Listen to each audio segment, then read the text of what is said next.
I didn't agree to any video footage here, and I'm contractually obligated to not be videoed.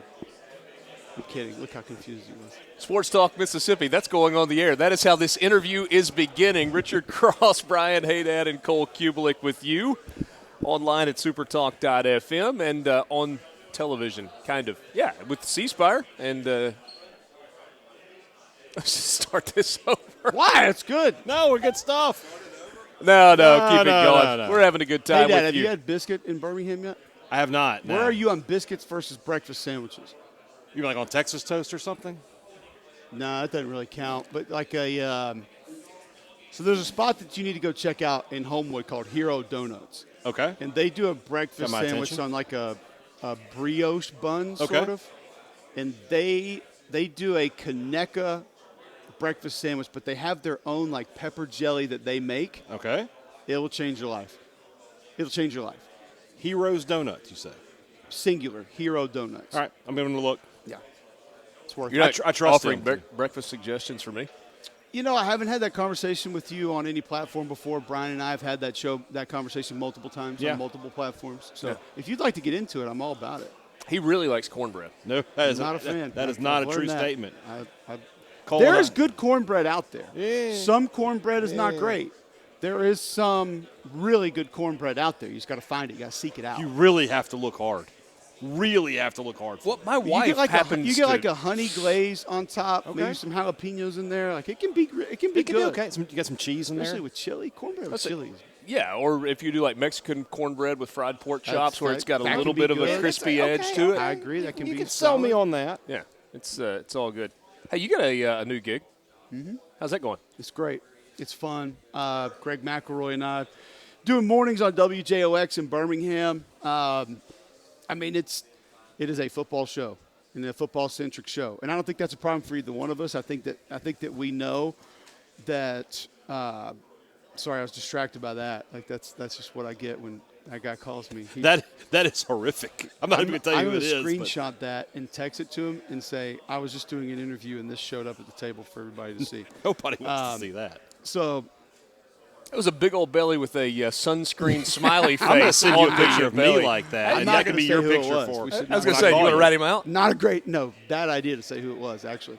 We're in the football capital of the world.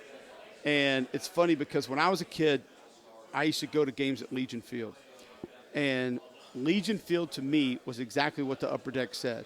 The upper deck, if you remember, said football capital of the South. That was the football capital of my life because the Iron Bowl was played there. Alabama played 3 or 4 regular season games there. They always played Tennessee there. Mm-hmm. They would play their bigger games there.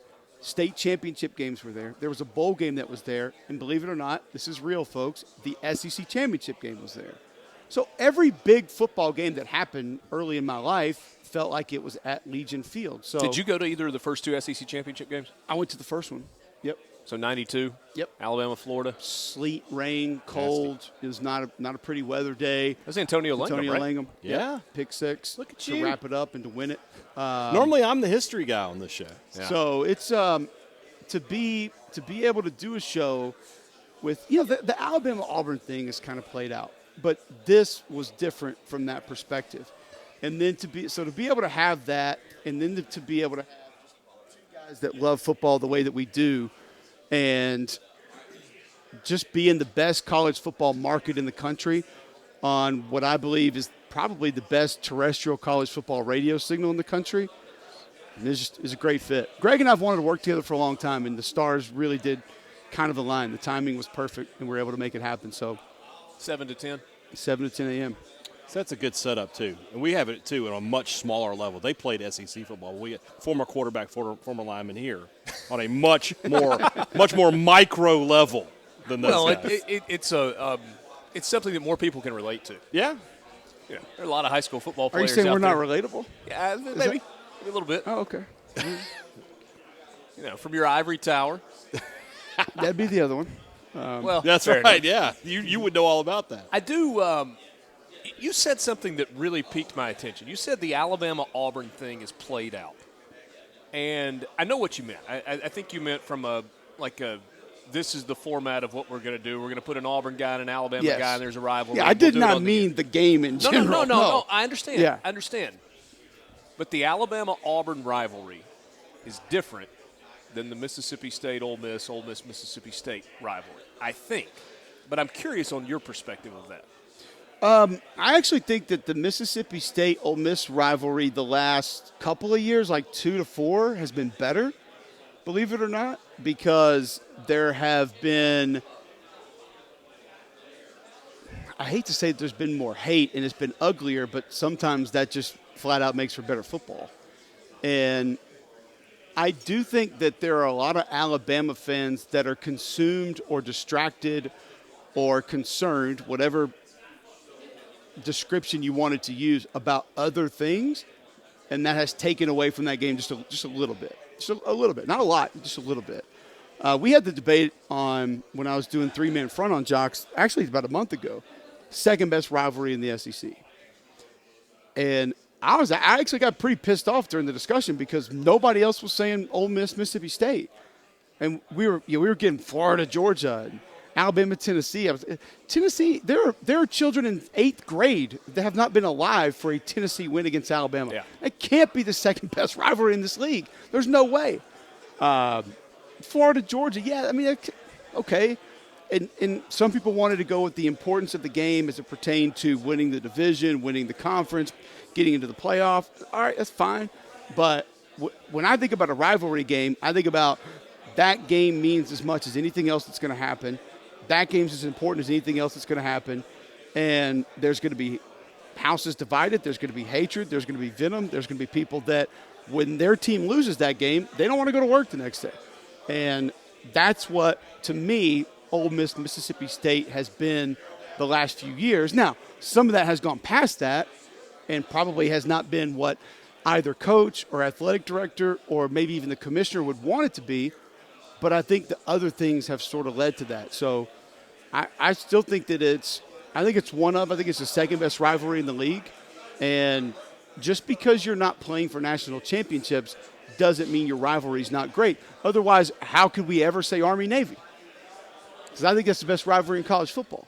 So if it's only – Is that in all of sports? Probably, yeah, I think so. I mean, give me a more meaningful game. There's not. Yeah, I mean, people for a long time, when they were both good, would argue Yankees, Red Sox. But it's just kind of like No. they play 16 times in the regular If season. there is one that's a little bit played out, I think that one is it. And Ohio State, Michigan, maybe. no, because I don't know if Michigan's carrying their weight in that deal. No, you're right. And it wasn't long ago, Richard, that we had 1-2 in that game. Yeah. I mean, what was that? Was those 6? I was going to say 10 years ago, but it doesn't even feel like it's been that long. But I mean, we literally had 2 undefeateds, number 1 versus number 2. That's as big as it gets. But maybe because Michigan just hasn't been what we thought, I don't feel like that game feels as big as it has in the past. What do you think about Mississippi State and Ole Miss this year? I think both have a chance to exceed expectations. It's odd to me that so many people – listen, Elijah Moore was incredible. I was late last year trying to have the discussion of, all right, if you're telling me that Devonta should be in the running for the Heisman, why are we not putting this kid's numbers next to him and saying he should be in the running for the Heisman? Because really right before Elijah opted out, I mean, the numbers almost mirrored one another. And in certain ways, you could argue that Elijah's were better. And then obviously Smith turned it on a little bit late and things changed. But Kenny Yeboah had a couple of great games. Elijah Moore was an unbelievable receiver, one of the best that we've seen in 10, 15 years. He's never going to get that credit because maybe the best receiving year we've ever seen happened the same year that he finished at Ole Miss. But there are guys like Drummond and other receivers that have played a lot of football.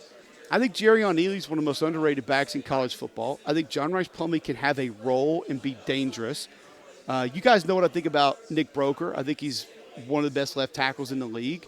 I'm really concerned about losing Randy Clements. I think Ben Brown has been solid, and that offensive line can still be pretty good.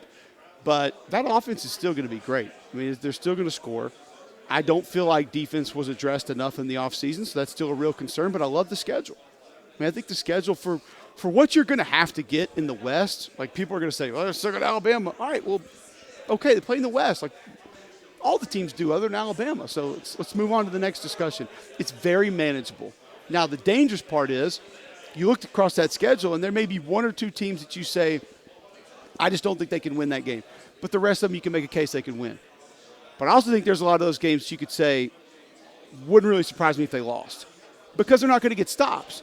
Yeah. So we talked about it yesterday. I think the biggest potential difference between number of wins and number of losses, I think LSU's got the biggest, and then Ole Miss may be the second biggest. Let's press pause on this conversation. We're going to continue with Cole Cubelic, Sports Talk Mississippi from SEC Media Days in Hoover.